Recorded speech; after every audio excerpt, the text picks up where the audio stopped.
अस्सलाम वालेकुम। सदफ कमल waits to Shahroz Sabzwari. Sadaf कमल ने अपने ट्विटर हैंडल का नाम चेंज करके सदफ सब्जवारी रख लिया है।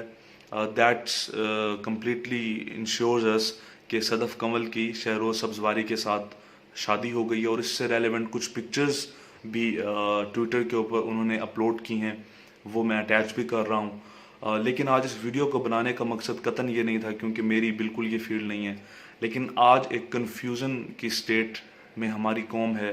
अल्टीमेटली उस्मा खान केस को भी लेकर इससे लिंक किया जा रहा है कि अगर सदफ कमल ने शादी की है ऐसे शख्स के साथ जो शहरोज़ नाम का है, जिसकी 7 साल बेटी है, जिसकी बीवी का नाम सायरा है, और उनका रिलेशन एक हेल्दी रिलेशन कंसीडर किया जाता था इंडस्ट्री के अंदर, तो ऐसी क्या वजह है कि उसने शादी की सदफ के साथ, प्लस अब जब सदफ ने एक औरत के होते हुए एक रिलेशन डेवलप किया और फिर शादी कर ली, तो क्या ये चीज़ हलाल हो गई? और क्या अब सदफ को होम विकर या ऐसी औरत के टैग्स नहीं मिलेंगे जो उस्मा को मिल रहे थे? तो ये चंद सवाल सोसाइटी की तरफ से सदफ से पूछे जा रहे हैं, और अल्टीमेटली सायरा के लिए तालियां बजानी चाहिए, क्योंकि इस सब के बाद, इस तरह होने के बावजूद सायरा का रिस्पॉन्स बहुत पॉजिटिव, बहुत काम और बहुत टॉलरेंट है। और आमना के लिए सबक होना चाहिए कि यही तरीक़ेकार है।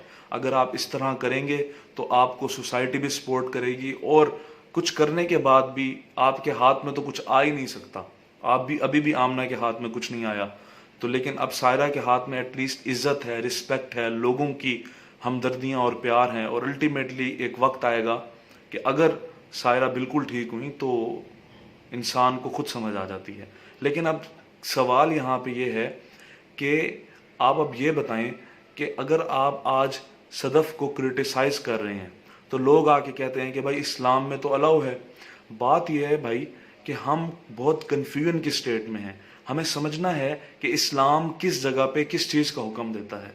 इस्लाम ने अगर हमें हुक्म दिया है तो उसमें 2-4 और चीज़ें भी हैं। हमें अपनी वाइफ से इजाज़त लेनी है, कंसल्टेशन करनी है, हमें ये देखना है कि क्या हम 2 औरतों का हक बराबर तरीके से अदा कर सकते हैं, हमें ये देखना है कि क्या इस तरह करने से मेरी जो औलाद है उसका हक मैं अदा कर सकता हूँ। और हमें सबसे बड़ी बात ये देखनी है कि इस्लाम ने अगर हमें हक दिया था तो वो इसलिए कि वो औरतें जो बेवा हैं, वो औरतें जिनको ज़रूरत है कि उनका कोई उनके साथ पार्टनर हो, तो आप उनको सपोर्ट करें, ना कि आप इस तरह अपनी एक बीवी, एक बच्ची होते हुए आप इस तरह के रिलेशंस डेवलप करें और अल्टीमेटली फिर आप शादी करके इस्लाम की सपोर्ट लें। खैर, ये एक पर्सनल मैटर है, इसके अंदर मैं बोलना नहीं चाहता, मेरा एक अपना ज़ाती ओपिनियन है। मेरी बातों से उम्मीद है आप लोगों को मेरा ओपिनियन क्लियर हुआ होगा।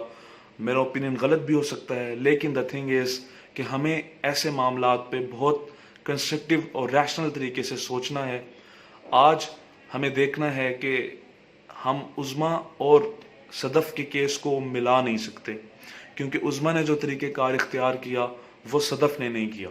तो इसलिए सदफ का जो लाइन ऑफ एक्शन है that is completely different from Uzma. So comparison of these two cases all together is actually not right, is not the right analogy. तो हमें इस मामले में प्रॉपर तरीके से सोच कर फिर फैसला करना है। बहुत शुक्रिया।